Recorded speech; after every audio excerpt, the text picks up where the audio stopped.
तो प्रिय विद्यार्थी सभी को जय श्री राधे कृष्ण। जैसे कि आप जानते हैं मैं इंटर गणित की जो गणित की आपकी किताब है एनसीईआरटी के उसके अकॉर्डिंग नए प्रश्नावली हम लगातार कंटिन्यू करा रहे हैं आपको।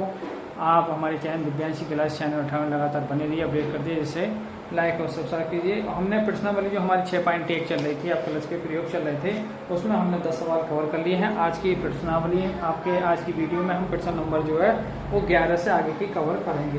तो प्रश्न 11 कुछ इस प्रकार, एक कण वक्र है, वक्र दे रखा है, देखिए 6y बराबर x⁻³ + 2 अनुगत गति कर रहा है वक्र। उन बिंदुओं को ज्ञात कीजिए जबकि x निर्देशांक की तुलना में y निर्देशांक 8 गुना तीव्रता से बढ़ जाए। जो y निर्देशांक है बदल रहा है तो बदल रहा है समय के साथ। तो यहाँ से dx/dt वो कह रहा है x निर्देशांक की तुलना में y निर्देशांक 8 गुना तीव्रता से बढ़ रहा है, तो 8 से इसे गुणा करेंगे बराबर हो जाएगा। ये एक बात आई। अब देखिए जो वक्र है इसका हल बढ़िया क्वेश्चन है। तो पूछ क्या रहा है, इसमें पूछ रहा है कि आप उन बिंदु क्या करेंगे वक्र पर। देखिए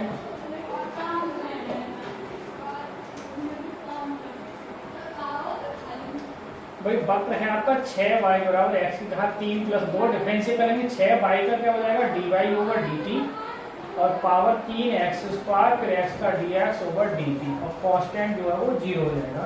तो यहाँ से देखिए dy/dt की वैल्यू हम निकाल रहे हैं, तो ये आ जाएगा 3x² / 6 dx/dt। तो 3 से भाग हो जाएगी 2 बार।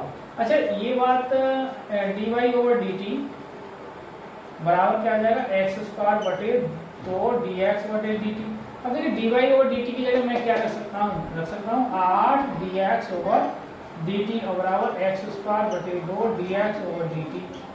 अब ये इससे कैंसिल हो जाएगा, तो क्या बचेगा x² / 2 बराबर 8 के, तो 2 गुणा बचेंगे, तो x² बराबर क्या आ जाएगा 16 और x² बराबर लिख सकते हो ±4 का वर्ग। तो x की जगह क्या आएगा +4। अब देखिए हम x बराबर +4 पर, तो y की भाई वक्र क्या है हमारा, वक्र है 6y बराबर x⁻³ + 2। अब 6y देखिए, अब x की जगह क्या रखेंगे हम 4 का घन + 2, 4 का घन 64 + 2 जुड़ के कितने हो जाएंगे 66/6 जाएंगे। तो y की वैल्यू है भाग करो तो यानी y का वैल्यू कितने आएंगे 11। तो बिंदु क्या आ जाएगा, पहला बिंदु हमारे पास यानी x का हमने 4 लिया तो y का मान 11 है। अब देखिए x बराबर अगर हम -4 पर देखें तो 6y बराबर -4 के घन + 2, तो -64 + 2, तो माइनस कितने जाएंगे 32 6y। तो y की वैल्यू कितनी है 32/6 भाग करेंगे, आधा आधा कर दो 31 कितना हो जाएगा 3 भाई 32 है ना, तो 16/3 16 में 32 और 3 में 6। तो ये y का मान आया। तो बिंदु हमारे पास क्या आ जाएगा, फिर पहला x का मान -4 था तो y का मान 16/3। तो एक तो बिंदु ये आ गया और एक बिंदु आपका ये आ गया 4/11। तो इस प्रकार ये बिंदु जो आ गए आपके फाइनल वो 4/11 या -4/16/3।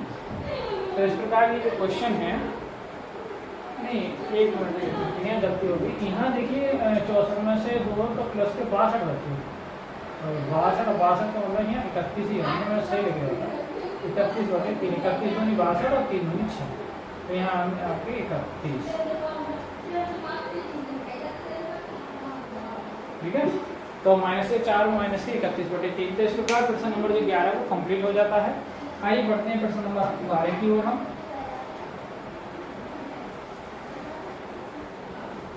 और कल हम आपको समाकलन के जो सूत्र हैं वो लिखाएंगे कल की वीडियो में। आज हम जितना हो रहा है इस प्रश्नावली को कवर कर रहे हैं, फिर हम आपको समाकलन में ले चलते हैं बहुत जल्दी। समाकलन हमारा पिछड़ गया है, सेकंड किताब की ज़्यादा डिमांड आ रही है कि सेकंड किताब करवाइए, सेकंड किताब करवाइए, तो हम सेकंड ही किताब करवाएंगे बहुत जल्दी। तो अब देखिए 12वां क्वेश्चन है। 12वां क्वेश्चन दे रखा है कि एक वायु के बुलबुले की त्रिज्या, वायु के बुलबुले की जो त्रिज्या है dr/dt वो दे रहा है 1 cm 1/2 cm प्रति सेकंड की दर से बढ़ रही है, तो बुलबुले का आयतन किस दर से बढ़ेगा, जबकि त्रिज्या दे रहा है 1 से। तो आप देखोगे बुलबुला क्या है, गोले के रूप में होगा, तो बुलबुले का आयतन, अब देखिए बुलबुले का आयतन गोला के रूप में होगा, गोला का आयतन होगा 4/3 पाई आर घन, आयतन भी 4/3 पाई आर क्यूब, डिफरेंशियल करेंगे dv ओवर dt, तो यहाँ से 4/3 पाई पर आर का होगा तो 3r² फिर आर का dr ओवर dt। तो यहाँ से अब आप देखिए 3 से ये 3 कैंसिल हो जाएंगे, तो यहाँ से क्या बचेगा 4 पाई r² और dr ओवर dt। अब देखिए 4 पाई आर की जगह क्या रखा 1 का वर्ग और dr ओवर dt की जगह रखा 1/2, तो 2 से ये कट जाएंगे 4 2 बार, तो 2 पाई 1 का वर्ग 1 ही रहेगा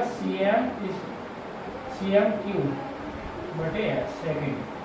तो आयतन जो है वो 2 पाई cm प्रति सेकंड के हिसाब से बढ़ेगा, 2 पाई के हिसाब से बढ़ेगा। तो क्वेश्चन नंबर जो 12 है वो कंप्लीट हो चुका है। आइए बढ़ते हैं 13वें क्वेश्चन की ओर। बढ़िया क्वेश्चन है 13वां।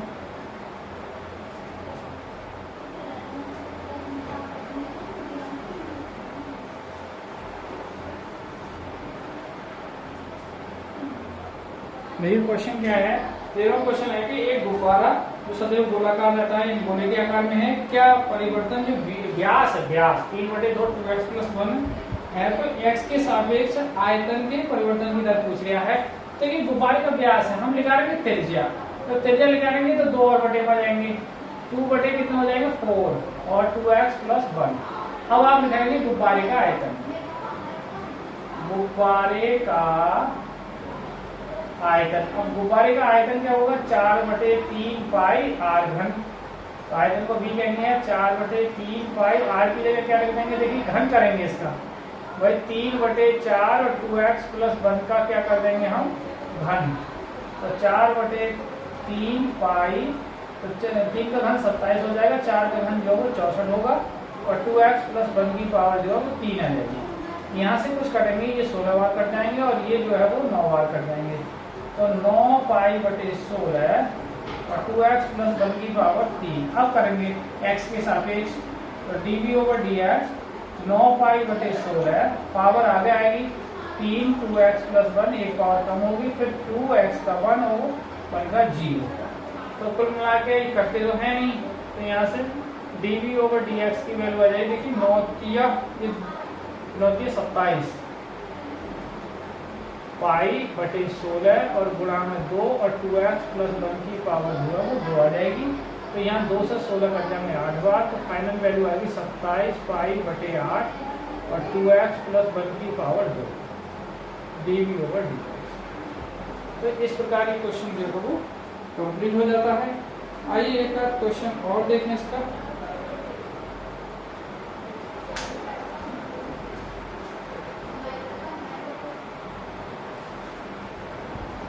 क्वेश्चन है, एक पाइप से रेत 12 सेमी घन सेमी की दर से गिर रही है, रेत गिर रही है और गिरती रेत जमीन पर एक ऐसा शंकु बनाती है जिसकी ऊंचाई सदैव आधार की त्रिज्या का छठा भाग है, आधार की त्रिज्या का छठा भाग है। अच्छा वो कह रहा है, और रेत से बने शंकु की ऊंचाई किस दर से बढ़ रही है, ऊंचाई किस दर से बढ़ रही है, जबकि ऊंचाई 4 सेमी है। देखिए ऊंचाई 4 सेमी है तो h का मान 4 आ जाएगी, तो ये त्रिज्या जो है वो 6 सेमी, यानी जो ऊंचाई है वो आधार की त्रिज्या की छठे भाग के बराबर है। तो अब देखें शंकु का आयतन, शंकु का आयतन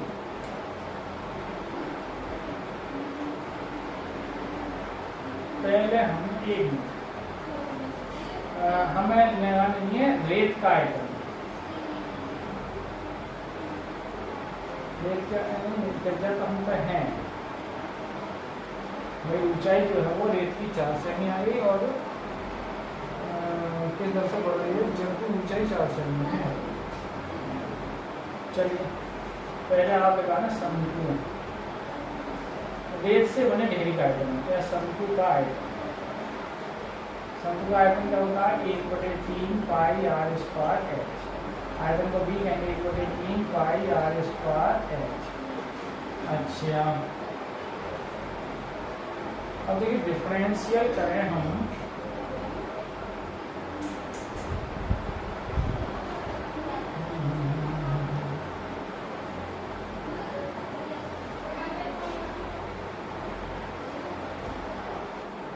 देखिए अब यहाँ जो वो दे रहा है शंकु की ऊंचाई है वो त्रिज्या की मतलब छठे भाग के बराबर है, तो यहाँ से r का मान निकालेंगे हम तो 6h के बराबर। अब देखिए शंकु का आयतन हमें चाहिए तो 1/3 पाई। अब r की जगह हम क्या रखेंगे, यहाँ से देखें पहले, r की जगह हम रखेंगे 6h का होल स्क्वायर इंटू h, तो कितना आ जाएगा 1/3 पाई, इसका वर्ग करेंगे तो 36h² इंटू h v के। अब देखिए 3 से 36 करेंगे 12 बार, तो कुल मिला के v का मान आ जाएगा 12 पाई h की घात 3। अब करेंगे डिफरेंशियल dv/dt, तो 12 पाई इसका पर करेंगे 3h² और dh/dt। हमें तो h का मान चाहिए, हाँ एक। अब देखिए यहाँ से dv/dt की जगह हम क्या रखेंगे 12 पाई, अब 3 और h की जगह क्या रखेंगे हम 4 का वर्ग, और dh/dt का मान निकालना है, तो यहाँ से dh/dt का मान निकालेंगे 12/12 पाई गुणा 3 गुणा 16। 12 से 12 कटे, 1 कितना जाएंगे 48 पाई cm/s। इस दर से शंकु की ऊंचाई जो है वो बढ़ेगी। तो इस प्रकार ये क्वेश्चन जो है लगभग कंप्लीट होता है। आइए एक क्वेश्चन, 2 क्वेश्चन और छोटे छोटे, ये प्रश्नावली आपकी फाइनल हो जाएगी और फिर हम जो है कल की वीडियो में आपको समाकलन के सूत्र लिखवाएंगे। देखिए 15वां क्वेश्चन, 16वां क्वेश्चन भी सेम है। तो 15वां क्वेश्चन इस प्रकार है कि cx का मान दे रखा है और वो x बराबर 17 को पूछ रहा है इसका मान, प्रदत्त मान कुल लागत कितनी होगी, तो डिफरेंशियल करेंगे dx d/dx और क्या हो जाएगा, देखिए पावर आ जाएगी तो 7 के कितने हो जाएंगे 0.007 गुणा 3x², ऐसे 0.003 गुणा 2x और प्लस के 15x का मान बना कांस्टेंट 0। तो 7 के 21 0.x² और ये 3 दूनी 6x प्लस के 15। अब वो कह रहा है x बराबर 17, तो यहाँ से dc/dx बराबर क्या आएगा, देखिए 0.021 गुणा 17 का वर्ग 0.006 x की जगह 17 प्लस के 15। तो अब 17 का वर्ग जो होता है वो 0.21 × 289 और 17 छक्का 102 पॉइंट लगेगा 3 के बाद और प्लस के 15। अब इनकी गणना करेंगे, 21 में 189, हासिल लगेगा आपके 18 और 21 अट्ठे 168, 168 जोड़ेंगे तो 8 8 16, 176, 176 में 6 हासिल लगे आपके 17 और 21 दूनी 42, 42 ये हो जाएंगे आपके 59 और पॉइंट लगेगा 3 के बाद। और देखिए प्लस के कितने हैं 15, माइनस के 0.102 है, तो ये 15 ही जुड़ के हो जाएंगे आपके 20 माइनस 6 9 20.969 और माइनस हो जाएंगे 0.102 घटा देंगे तो 9 में से 2 7 या 6 या 9 में से 1 8, ये आ जाएंगे 20.67। ये आ जाएगा ये कुल लागत है, कुल लागत मूल आइए एक अंतिम क्वेश्चन है उसको भी कर लेते हैं, 16वां क्वेश्चन। आई विद्यार्थी आज की वीडियो का अंतिम क्वेश्चन और फिर हम आज की किताब का भी यानी फर्स्ट किताब का भी अंतिम क्वेश्चन है, कल से सेकंड किताब के अवकलन के सूत्र लिखवाएंगे। तो आइए देखिए ये पूछ रहा है कुल आय, कुल सीमांत आय, तो डिफरेंशियल करेंगे dr/dx, टोटल हो जाएगा 13 गुणा 2x 26, x का मान 1 कांस्टेंट, 13 दूनी 26x प्लस के 26। अब देखिए dr/dx, तो वो पूछ रहा है x बराबर 7 पर, यहाँ से dr/dx 26, x की जगह 7 प्लस 26, 26 कॉमन तो 7 प्लस 1 और 26 गुणा 8, 8 से 48 के 8 हासिल लगे 4 दूनी 16 4 20। 208 आएगा इसका मान फाइनल। तो इस प्रकार विद्यार्थियों आपने देखा कि हमने जो प्रश्नावली थी 6.1 वो लगभग पूरी कर ली है फाइनल। तो नेक्स्ट वीडियो में हम प्रश्नावली जो है वो 7वें चैप्टर में अवकलन के सूत्र शायद सेकंड किताब के साथ उपस्थित होंगे। तब तक के लिए आज की वीडियो को विराम करते हैं। आप हमारे चैनल दिव्यांश के चैनल अच्छा लगा तो बने रहिए, अपडेट कर दिए, लाइक और सब्सक्राइब कीजिए। तो सभी को जय श्री राधे कृष्णा, जय हिंद, जय भारत।